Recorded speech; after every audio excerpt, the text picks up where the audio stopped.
Hey everyone, welcome back to my channel. আসসালামু আলাইকুম। আশা করি সবাই ভালো আছো। আলহামদুলিল্লাহ আমিও ভালো আছি। তো আজকে আমি দেখাবো খুব সহজেই কিভাবে রান্নাঘর পরিষ্কার করা যায়। সঙ্গে থাকবে আর ফুল ভিডিওটি দেখবে আশা করব। তো আজকে আমি দেখাবো মর্নিং কিভাবে চুলাটা ক্লিন করা যায় খুব সহজে। যাদের কাছে লিকুইডটা নেই, ক্লিন করার যে লিকুইডটা ক্লিনিংয়ের, তারা কিন্তু এইভাবে করতে পারো। তো আমি এরকম একটা মাজুনি নিয়েছি। তো মাজুনিটাতে আমি সুন্দর করে এই লিকুইড সাবানটা নিয়েছি। এই লিকুইডটা যাদের কাছে না থাকবে তারা কিন্তু থালা বাসন ধোয়ার যে সাবানটা ওইটাও কিন্তু নিতে পারো, ভরিয়ে তারপর প্রত্যেকটা এইভাবে এই মাজুনি দিয়ে সুন্দর করে আমি উপরে মাজবো। কারণ আমি এই মাজুনিটা নিয়েছি বিকজ এই মাজুনিটা আসলে উপরে দাগ পড়বে না, যেহেতু এটা কাচের। আমার এটা উপরের আবরণটা কিন্তু পুরাটাই কাচের। সো উপরে যেন কোনো দাগ না পড়ে যায়, আমি এটাকে আলতোভাবে এটাকে সুন্দর করে ক্লিন করে নিচ্ছি। আর স্টিলেরটা আমি নিব একটু পর, উপর আগে সাবানটা ভরিয়ে তারপর স্টিলেরটা নিব। হালকা হাতে আর কি করতে হবে, কারণ এটার জন্য উপরে দাগ না পড়ে যায়। তো দেখো আমি কিভাবে ক্লিন করছি। আর আজকে আমি ক্লিন করতে করতে কিছু কথা তোমাদের সঙ্গে শেয়ার করব। তোমাদের সঙ্গে আমি শেয়ার করব যে আমি খুব সহজে আসলে কিভাবে আরও অন্য পদ্ধতিতে এই চুলোগুলো আমি সুন্দর করে পরিষ্কার করি। সেটা হলো যে তোমরা চাইলে এখানে একটা লেবু চিপে নিতে পারো, লেবুর সঙ্গে একটু বেকিং সোডাও নিতে পারো। তারপর এটার মধ্যে লিকুইড যে সাবানটা যে আমরা থালা বাসন মাজি, এটা দিয়েও কিন্তু সুন্দর করে তিনোটা একসঙ্গে মিক্স করে একটা মাজুনি দিয়ে সুন্দর করে চুলার উপরে হালকা আলতোভাবে মেজে নিলে হয় কি, যত এই তেল ছিটা পড়ে যে কাস্টে একটা ভাব দেখা যায়, এই ভাবটা কিন্তু আর থাকবে না। যাদের স্টিলের আবরণ উপরেরটা, তারা কিন্তু এভাবে করতে পারে, মানে গ্যাসের চুলার সাইডে যে স্টিলের যেটা থাকে গ্যাসের চুলার কভারগুলো। তো আমারটা হচ্ছে উপরেরটা হচ্ছে পুরাটাই গ্লাস, যার জন্য আসলে এত কষ্ট হয় না। অনেক সময় স্টিলেরটা কিন্তু কাস্টে একটা ভাব হয়ে যায়। তো তোমরা কিন্তু সেটার ক্ষেত্রে কিন্তু লেবুর সঙ্গে বেকিং সোডা প্লাস থালা বাসন মাজার যে সোপটা, এটা লিকুইড সোপ, সেটা কিন্তু দিয়ে তিনোটা একসঙ্গে করে কিন্তু মিক্সড করে এটাকে তোমরা সুন্দর করে ক্লিন করতে পারো। তো আমি আজকে ইজিভাবেই দেখাচ্ছি, ওইভাবেই ক্লিন করা যায়। আর শুধু থালা বাসন মাজার যে সাবানটা, এটা দিয়েও শুধু এভাবে মাজুনের মধ্যে নিয়েও কিন্তু ক্লিন করা যায়। আর লাগবে একটা কাপড়টা মানে সুতির হতে হবে, একটা টাওয়েল, সেটাকে ভিজিয়ে সুন্দর করে এইভাবে মুছে নিলেই হবে। তো আমি এই যে টাওয়েলটা ভিজিয়ে সুন্দর করে মুছিয়ে নিয়ে তারপর আমি এখানে যেটা ইউজ করব সেটা হচ্ছে স্টিলের যে মাজুনিটা, ওটা দিয়ে হালকা উপরে একটু জাস্ট আমি ক্লিন করব, বিকজ উপরে যদি কোনো তেলের কাস্টেটা থাকে সেটা যেন চলে যায়। তো তোমরা দুটো পদ্ধতিতে কিন্তু এটা এরকমভাবে করতে পারো। আর বারবার কিন্তু টাওয়েলটা একটু ধুয়ে নিলে ভালো হয়, তাহলে টাওয়েল থেকে যত কাস্টে যে ভাবটা সেটা চলে যাবে। তো আমি আবার টাওয়েলটা ধুয়ে নিচ্ছি, কারণ এটা উপরে ক্লিন করার পর টাওয়েলটা ছোটো যে ন্যাকড়াটা, এটা কিন্তু যথেষ্ট ময়লা হয়েছে, দেখতে পাচ্ছ কি বের হচ্ছে। তো আমি আবারও এটা নিয়ে নিচ্ছি, নিয়ে আমি এক সাইডে রেখে দিয়ে যেটা করব, স্টিলের যে মাজুন এটা দিয়ে উপরে হালকা আলতোভাবে একটু ঘষা দিলে হবে কি, যে কাস্টে যে ভাব যদি থেকে থাকে তাহলে এটা চলে যাবে। আর আমার চুলোগুলো কিন্তু অনেক বছর হয়েছে, অনেক বছর। আর চুলার উপরের যে কভারগুলো দেখে কিন্তু তোমরা বুঝতে পারছো আমার চুলাটা আমি চেঞ্জ করব, বাট নট নাও, দেখা যাক। আমি এখন চেঞ্জ করব না, কারণ আমার চুলার কালারটা উপরে এরকম কালো হয়ে গেছে। আমি যদি নেই তাহলে আমিও এবার স্টিলের নিব, কারণ স্টিলের দেখতেও সুন্দর আর পরিষ্কার করতে একটু ইজি। আর আমি উপরে যে কভারগুলো, এটাও কিন্তু আমি স্টিলের এই মাজুনিটা দিয়ে কিন্তু সুন্দর করে ক্লিন করে নেব। আর উপর গ্যাসের চুলার কভারগুলো যে উপরের, এটা কিন্তু আসলে মাজুনি দিয়ে ক্লিন করতে কিন্তু অনেক কষ্ট। তো এটা দেখা যায় আমি সবসময় করি না, এটা সপ্তাহে 4 বার বা 3 বার এরকম করি।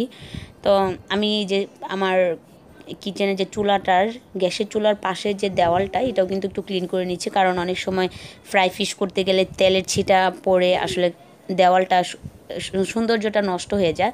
যার কারণে আমি দেওয়ালটাও সুন্দর করে একটু ক্লিন করে নিচ্ছি। আর রান্নাঘর যদি ক্লিন থাকে তাহলে দেখতেও সুন্দর লাগে আর রান্না করতেও ভালো লাগে। একটা একটা মুডের ব্যাপার থাকে, যে রান্নার মুডটা থাকে না। যদি রান্নাঘরটা অপরিষ্কার থাকে কেমন যেন লাগে। আর যদি রান্নাঘরটা খুব ক্লিন থাকে, পরিষ্কার থাকে, তাহলে হয় কি যে মনটাও ভালো লাগে, রান্না করতেও খুব ভালো লাগে, রান্না করতে মনও চায়। তো যেটা বলবো সেটা হচ্ছে যে আমি ন্যাকড়াটা দিয়ে সুন্দর করে প্রতিবারের মতো নিয়ে আমি প্রায় 8-10 বারের মতো আমি ন্যাকড়াটা ভিজিয়ে উপরে সুন্দর করে ক্লিন করেছি। এটা আসলে চার্জের উপর ডিপেন্ড করে, যে যতটুকু পরিষ্কার দেখতে চায়। তো আমার এই যে টাওয়ালটা দেখতে পাচ্ছ কিনারে কত কি ময়লা বের হচ্ছে। তো আমি ছোট একটা কাঠি বলো বা একটা ছোট খুন্তির মতো, ওটা দিয়ে যে চুলার কিনারেরগুলো কিন্তু আমি সুন্দর করে ক্লিন করি। কিন্তু আমি আজকে কোনো খুন্তি নিইনি আজকে, কারণ আজকে যে চিকন শুয়ের মতো দেখা যাচ্ছে, এটা কিন্তু আমার গ্যাসের চুলার সঙ্গে দিয়েছে। কারণ গ্যাসের চুলার ভিতরে কোনো আবর্জনা যদি যায় তাহলে এটা দিয়ে বের করা যায়। তো আমি এটা দিয়ে চারো কিনারের আবর্জনাগুলো বের করছি, কারণ অনেক সময় ভিতরে দেখা যায় যে তরকারি বা ফ্রাই ফিশ যদি ভাজি, তারপর ভাজা পোড়া করলে এই চুলার ভিতরে আসলে চলে যায়। তো এটা দিয়ে খুঁচিয়ে বের করে নেওয়া যায় সুন্দরভাবে, ইজিলিভাবে। যাদের চুলা আসলে এরকম সিস্টেম তারা এরকমভাবে করতে পারো। আর যাদের চুলাটা এরকম সিস্টেম না, তারা কিন্তু চাইলে অন্যভাবে প্রসেসিং করা যায়। যেহেতু আমারটা এই সিস্টেম, তো আমি এটাই দেখাচ্ছি, জাস্ট তোমাদের সঙ্গে শেয়ার করছি। তো আমি প্রত্যেকটা এভাবে করে ক্লিন করে নেব। আর যেটা বলছি সেটা হচ্ছে যে আমরা যদি প্রতিদিনই যদি এটাকে সুন্দর করে চুলাটা সুন্দর করে হালকা পাতলা একটু যদি আমরা ক্লিন করে নিই, তাহলে কিন্তু আবর্জনাটা বেশি হয় না। আর যদি দেখা যায় যে 3 দিন 4 দিন পরে যদি চুলাটা ক্লিন করি, তাহলে ময়লা জমতে জমতে অনেক জমে যায়। আমি এখানে আলাদা একটা ছোট বাটিতে নিয়ে নিলাম একটু লিকুইড সোপ, এটা হচ্ছে থালা বাসন মাজার সাবান। তো কারণ আলাদা বাটিতে নেওয়ার উদ্দেশ্যটা হচ্ছে যে আমার পুরা সাবানটা যেন নষ্ট না হয়। কারণ এই মাজনিটা যখন আমি সাবানটার মধ্যে দিব, তখন সাবানে অনেক ময়লা আবর্জনা আসতে পারে। তাই আমি একটা ডিফারেন্ট একটা ছোট বাটিতে নিয়েছি। নিয়ে আমি সুন্দর করে প্রত্যেকটা গ্যাসের চুলার এই কভারগুলো আমি সুন্দর করে মেজে ধুয়ে এটাকে আমি পানি ঝরাতে দিব। আর যখন আমি পানিটা ঝরানো শেষ হয়ে যাবে, এটাকে সুন্দর করে একটা ন্যাকড়া দিয়ে মুছে নিব। মুছে নেওয়ার পর সুন্দর করে এটাকে আগের জায়গায় নিয়ে সুন্দর করে সেটিং করে দেব। তো প্রত্যেকটা আমি এইভাবে করে নিব। আর এটা সাবধানতার মধ্যে একটু করতে হবে, কারণ এই যে তারের যে মাজুনিটা অনেক সময় কিন্তু হাত কেটে যেতে পারে। তো এটি আলতো হাতে আসলে এটা করতে হবে, যেন হাত না কাটে। কারণ অনেকের হাত কেটে যায়, আমার এটা দিয়ে কখনো হাত কাটেনি, কিন্তু তারপরেও আর কি সাবধানতা তো কোনো নেই। এটা সাবধানতা অবলম্বন করে কাজ করাটাই বেটার মনে করি। প্রত্যেকটা আমি এভাবে সুন্দর করে মেজে তারপর আমি রেখে দিব পানি ঝরানোর জন্য। আর যেটা বলছি সেটা হলো যে প্রত্যেকবারই আমি এই মাজুনিটা ধুয়ে তারপর আবার সাবান ভরিয়ে তারপর আবার আমি এটা মাজবো।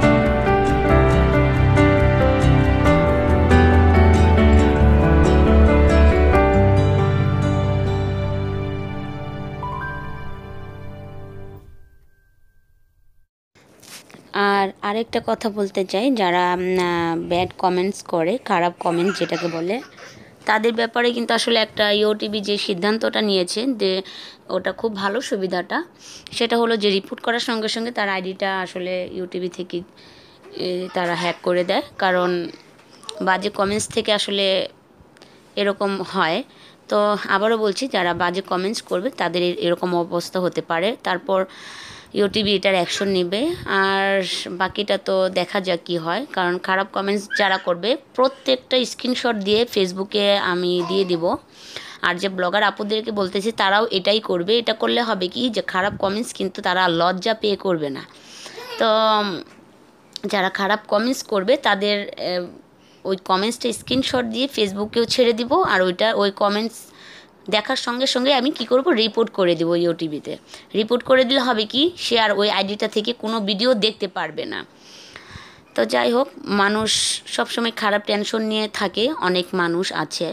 তো তাদের উদ্দেশ্যে বলছি, মানুষেরকে এরকম খারাপ ব্যবহার করার আগে একবার চিন্তা করা উচিত যে আমি যে খারাপ বিহেভটা করছি তার সঙ্গে, আমার সঙ্গে এরকম হতে পারে। সো মানুষকে খারাপ কমেন্টস না করা থেকে দয়া করে ভিডিও দেখবেন না, খারাপ কমেন্টসও করবেন না। কষ্ট করে খারাপ কমেন্টস করার প্রয়োজনও নেই, ভিডিওটাও দেখার দরকার নেই। আর বলতেছি যে দেখো তোমরা আসলে কতটা সুন্দর করে ক্লিন করেছি। তো এরকমভাবে তোমরা করে নিতে পারো ইজিলিভাবে, যাদের কাছে লিকুইড সোপটা না থাকে তারা। তো আজকের মতো ভিডিওটা এখানেই শেষ করতে চাচ্ছি। ভিডিওটা শেষ পর্যায়ে চলে এসেছি। সবাই ভালো থেকো। আল্লাহ হাফেজ।